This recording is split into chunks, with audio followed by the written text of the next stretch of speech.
एक बार एक बहुत ही दुखी व्यक्ति एक महात्मा के पास आकर कहता है, मैं अपने जीवन से बहुत दुखी हूं। मैं अपनी बीवी, बच्चों और अपने परिवार को भी खुश नहीं रख सकता। मैं अपने लिए भी कुछ नहीं कर पा रहा हूं। कभी कभी तो मुझे अपनी जिंदगी को खत्म कर देने के भी ख्याल आते हैं। आप इतनी साधनाएं करते हैं, इतनी तपस्या करते हैं, क्या आप मुझे कोई ऐसा मार्ग बता सकते हैं जिससे मैं अपने बुरे वक्त से बाहर आ सकूं? मेरा बहुत बुरा समय चल रहा है। 2 वक्त की रोटी का इंतजाम करना भी मेरे लिए बहुत मुश्किल हो गया है। अब आप ही बताइए कि मैं ऐसे वक्त में मैं जिंदा रहूं तो कैसे अपने परिवार को खुश रखूं? कृपया करके कोई साधारण सा तरीका बताने की कृपा करें ताकि मैं आसानी से समझ सकूं, क्योंकि मैं बहुत पढ़ा लिखा नहीं हूं। अगर आप बड़ी बड़ी ज्ञान की बातें करेंगे तो शायद मैं कभी समझ भी नहीं पाऊंगा। यह सुनकर महात्मा ने मुस्कुराते हुए कहा कि तुम काम कर सकते हो। फिर महात्मा ने सामने की ओर इशारा करते हुए कहा कि उस ऊंची पहाड़ी पर एक मंदिर है और उस मंदिर के पास चींटियों का एक घर है जहां पर हजारों चींटियां रहती है। तुम्हें सुनने में बड़ा अजीब लगेगा, लेकिन वो चींटियां उस मंदिर की जमीन को खराब कर देती है, उस मिट्टी की उपजाऊ शक्ति को खत्म कर देती है, जिसके कारण वहां पर कोई भी पेड़ या कोई भी घास पनप नहीं पाती है। तुम मेरा एक काम करो, उसके बाद मैं तुम्हें तुम्हारे सवालों के जवाब दूंगा। तुम 7 दिन तक रोज उस पहाड़ी पर जाओ और उस चींटियों के घर को तहस नहस कर दो, उसको तोड़ दो। जब भी तुम्हें कोई चींटियों का घर दिखे मंदिर के आसपास तो उसे वहीं पर तहस नहस कर देना, लेकिन याद रहे घर को तोड़ने में कोई भी चींटी मरनी नहीं चाहिए। इस बात को समझने का प्रयास करते हुए वह युवक वहां से चला गया। शायद उसको कुछ समझ में नहीं आया था कि महात्मा जी ऐसा क्यों करवा रहे हैं, तो वो उन चींटियों पर अन्याय कर रहे हैं, उनका घर तुड़वा रहे हैं, उन्हें नुकसान पहुंचा रहे हैं। आखिर कौन महात्मा ऐसा करेगा? लेकिन फिर भी उस महात्मा की बात मानते हुए वह अगले दिन से ही पहाड़ी पर जाना शुरू कर देता है। जब वह पहले दिन पहाड़ी पर पहुंचता है तो देखता है कि बहुत सारी चींटियां अपना खाना जुटाने में लगी हुई हैं। सारी चींटियां कतार से चल रही है और अनाज के छोटे छोटे कण उठाकर अपने घर में जमा करती जा रही है। ये देखकर पहले तो उस युवक का मन कमजोर पड़ गया। उसने सोचा कि यह इतनी मेहनत करके अपना घर भर रही है और मैं इनके घर को तबाह कर दूंगा तो इनको कितना बुरा लगेगा। लेकिन फिर उसने उस महात्मा की बात याद करते हुए उस घर को तोड़ना शुरू कर दिया। जल्द ही चींटियों में हाहाकार मच गया। वो इधर उधर दौड़ने लगी। अभी तक जो कतार से चल रही थी अब वह बिखर गई और इधर उधर अपनी जान बचाने के लिए भागने लगी। थोड़ी देर में घर टूट गया और सारी चींटियां इधर उधर छुपने के लिए भाग चुकी थी। ये करने के बाद वह युवक दुखी मन से वापस अपने घर पर लौट आया। उसका मन परेशान था, दुखी था, पश्चाताप से भरा हुआ था। फिर उसने अपने बिस्तर पर रात में लेटे लेटे ही सोचा कि अब तो उन चींटियों का घर तबाह हो चुका है, अब वहां वापस जाने का क्या फायदा होगा, क्योंकि चींटियों का घर तहस नहस करने के लिए महात्मा जी ने कहा था, जो मैं कर चुका हूं। लेकिन फिर कुछ सोचकर अगले दिन उसने फिर से जाने का निश्चय किया और अगले दिन सुबह सुबह उठकर वह वापस उसी पहाड़ी पर पहुंच जाता है। पहाड़ी पर पहुंचकर वह उसी जगह पर पहुंचता है जहां पिछले सुबह उसने उस घर को तहस नहस कर दिया था। लेकिन वह यह देखकर चौंक जाता है कि उन चींटियों ने फिर से अपना घर उसी जगह पर बना लिया था और अब वह फिर से अपने घर के लिए सामान इकट्ठा करने में जुटी हुई थी। उस आदमी को देखकर लगा कि यह चींटियां कितनी मूर्ख है।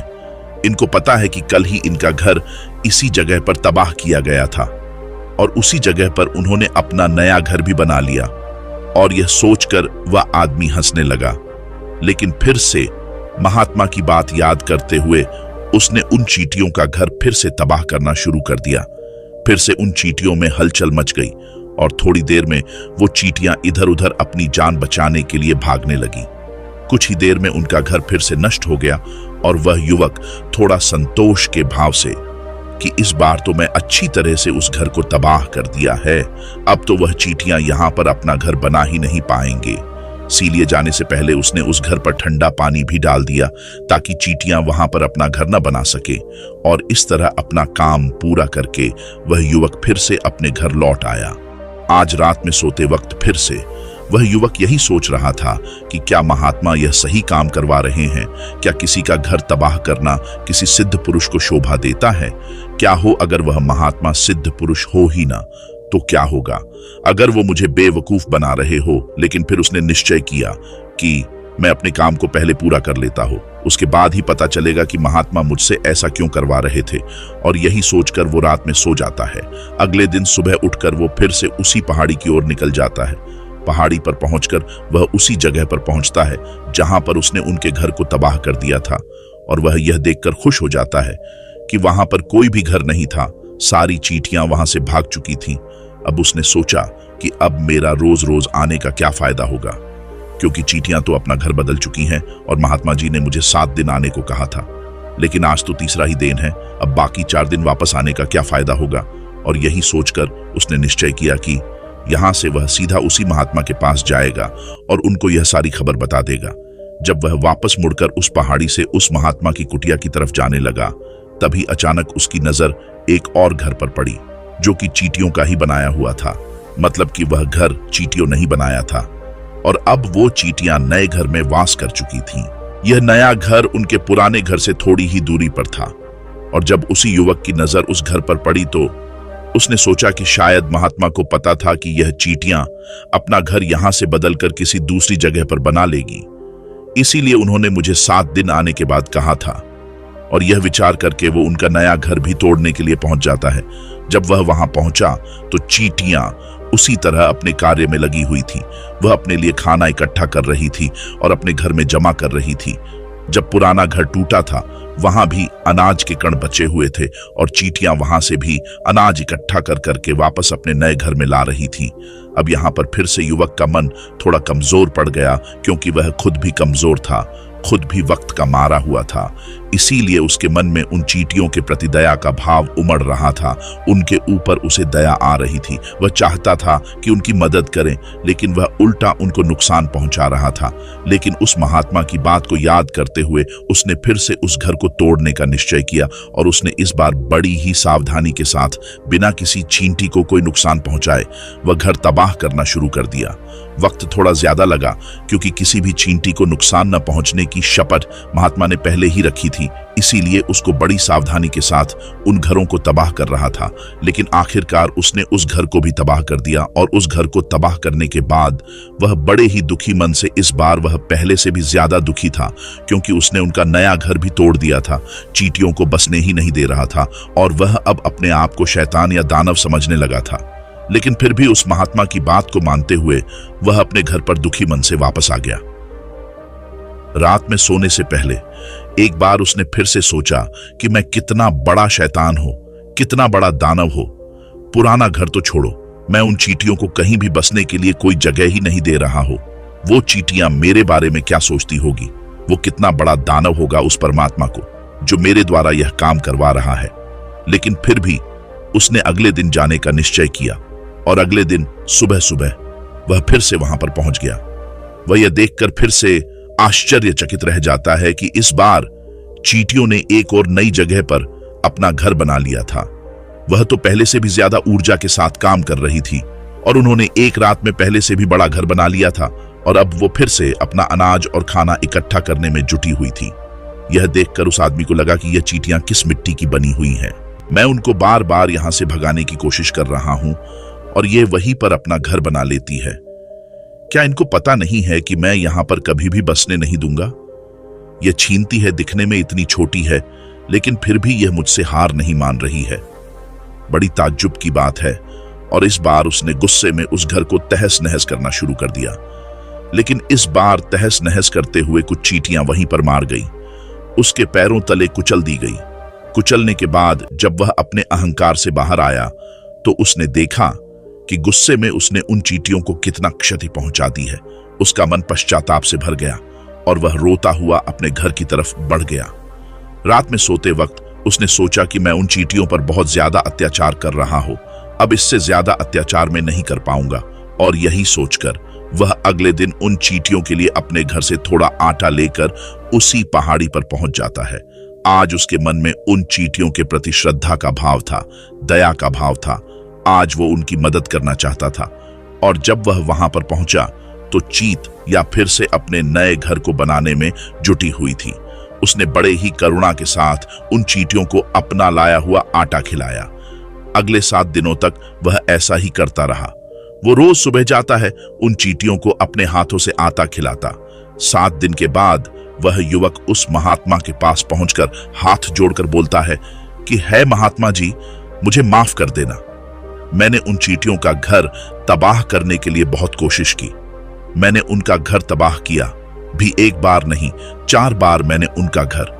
तो उसके बाद मैं हिम्मत नहीं कर पाया, उनके घर को नहीं तोड़ पाया। मैं समझ सकता हूं कि मैं आपका काम पूरा नहीं किया और इसके बदले आप मुझे तरीका भी नहीं बताएंगे जो कि मुझे मेरे बुरे समय से बाहर निकाल सकता है, लेकिन मुझे इसका कोई परवाह नहीं है। मुझे लगता है कि मैंने जो किया वो सही किया, इसीलिए मैं आपसे आज्ञा लेकर वापस जा रहा हूं। कृपया मुझे वापस अपने घर जाने की आज्ञा दीजिए। यह सुनकर महात्मा ने मुस्कुराते हुए कहा कि अरे बेटा, कहां चल दिए, को तो सही जलपान तो कर लो, थोड़ी देर ठहर जाओ, उसके बाद चले जाना। और यह कहकर वह महात्मा उस युवक के लिए पानी लेकर आते हैं। पानी पिलाने के बाद महात्मा उस युवक से पूछते हैं कि तुम मुझे यह बताओ कि आखिर तुम उन चींटियों का घर तबाह क्यों नहीं कर सके। वो चींटियां तो छोटी हैं और तुम इतने विशालकाय हो, फिर भी तो उन छोटी छोटी चींटियों का घर तबाह नहीं कर पाए। कहां है तुम्हारी शक्ति, तुम्हारा बाहुबल? इसका जवाब देते हुए उस युवक ने कहा कि है महात्मा, मैंने उन चींटियों का घर तबाह कर दिया था, बार बार किया था। एक बार तो अपने गुस्से में उन चींटियों को भी हानि पहुंचा दी थी, लेकिन जिस दिन मैंने उनको हानि पहुंचाई उसी दिन मुझे लगा कि मैं उनको क्यों हानि पहुंचा रहा हो जो इनको इतनी तकलीफ दे रहा हो, और उसी दिन से मैंने उनको क्षति पहुंचाने की बजाय नुकसान पहुंचाने की वजह उनकी सहायता करनी शुरू कर दी। यह सुनकर उस महात्मा ने कहा कि यही तो सीखने की बात है। एक छोटी सी चींटी हमें जीवन का संदेश दे जाती है। मैंने तुम्हें उन चींटियों का घर तबाह करने के लिए नहीं भेजा था, मैंने तुम्हें भेजा था ताकि तुम उन चींटियों से कुछ सीख ले सको।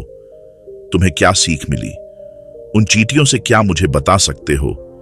यह सुनकर उस युवक ने पूरी कहानी बयां करती। पूरी कहानी सुनने के बाद महात्मा ने मुस्कुराते हुए कहा कि बेटा, पहली सीख जो इन चींटियों से ले सकते हैं हो यह थी कि तुमने कितनी ही बार उनके घर को तोड़ने की कोशिश की, कितनी ही बार प्रयास किया कि उनके घर तबाह हो जाए, लेकिन वह हर बार अपना नया घर बना लेती थी। उन्होंने कभी भी हार नहीं मानी। अगर वह हार मान लेती तो वो चींटियां तुम्हें वहां पर नहीं मिलती। जीवन कार्यशीलता का नाम है, लेकिन हम मनुष्य 1-2 बार हार मिलने पर ही टूट जाते हैं, हताश हो जाते हैं और फिर जीवन में प्रयास ही नहीं करते। और कुछ लोग तो अपनी जिंदगी को खत्म करने को उतारू हो जाते हैं। लेकिन जानवरों में तुमने एक बात देखी होगी कि वह अपना जीवन खुद से कभी खत्म कर ही नहीं सकते। है तुमने कभी नहीं सुना होगा कि किसी जानवर ने आत्महत्या कर ली, चाहे वह जानवर कितना भी भूखा क्यों ना हो, कितना ही दुखी क्यों ना हो, लेकिन वह अपने जीवन के लिए हमेशा संघर्ष करता रहता था। लेकिन वहीं दूसरी तरफ हम मनुष्य 1-2 बार हताश होने पर ही अपना जीवन खत्म कर लेते हैं। जीवन तो कर्मशीलता है, कम करने का नाम है। जीवन और मृत्यु आखिरी विश्राम है, परम विश्राम है।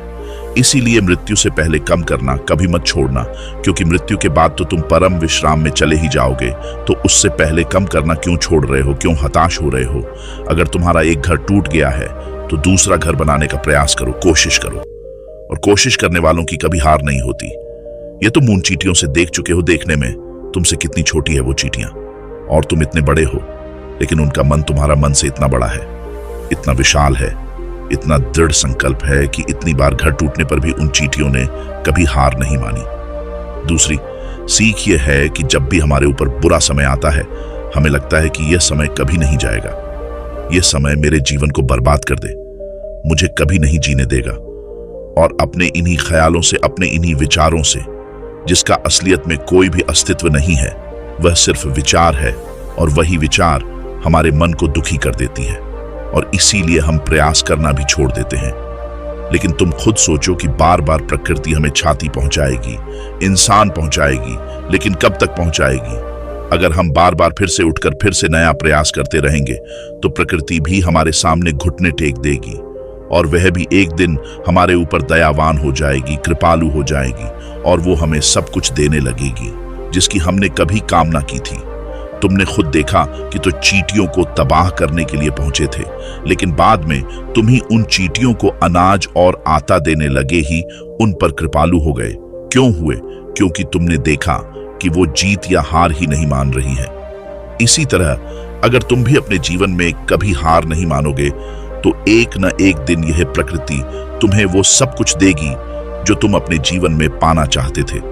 इसीलिए दो सीख याद रखना, कर्मशीलता कार्य करते जाना, और दूसरा कि एक न एक दिन प्रकृति तुम्हारी उस कर्म का परिणाम तुम्हें जरूर देगी।